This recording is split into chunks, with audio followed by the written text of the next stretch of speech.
Nós da Consop, empresa de consultoria em operações unitárias, com a intenção de atender uma empresa que comercializa pó de diamante, projetamos em escala piloto uma bateria de 3 nutriadores com diâmetros diferentes para separar esse produto.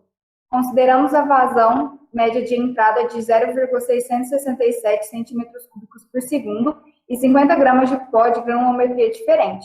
Essas imagens mostram o projeto com os 3 lutreadores.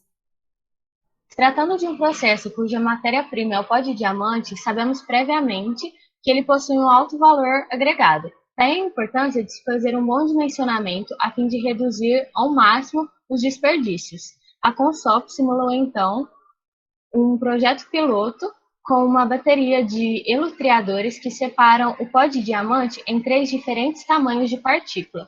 O pó separado, com diâmetro previamente determinado, formará a pasta diamantada, que é matéria-prima para indústrias cujas principais aplicabilidades são polimento e lapidação de alta performance.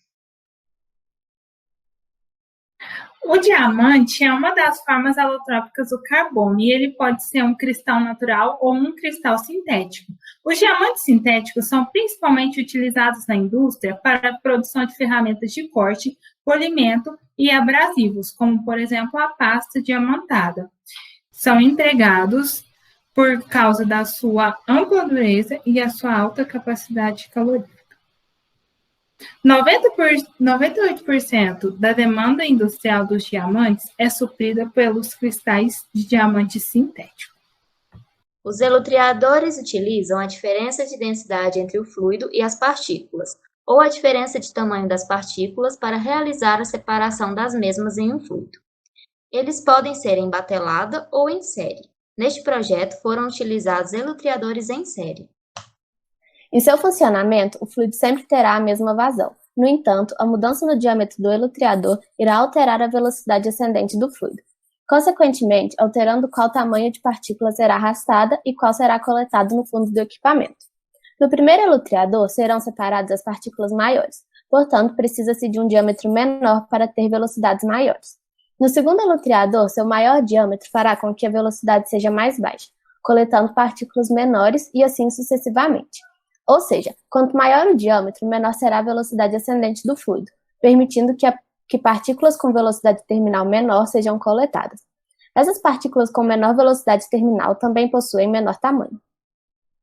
Os criadores foram dimensionados para analisar a viabilidade da comercialização do pó de diamante com diferentes diâmetros.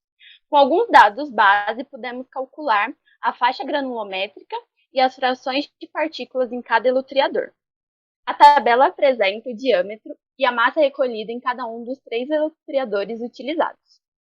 Tendo a vazão e as áreas de cada um dos 3 elutriadores, foi possível que a gente calculasse a velocidade terminal para cada um deles.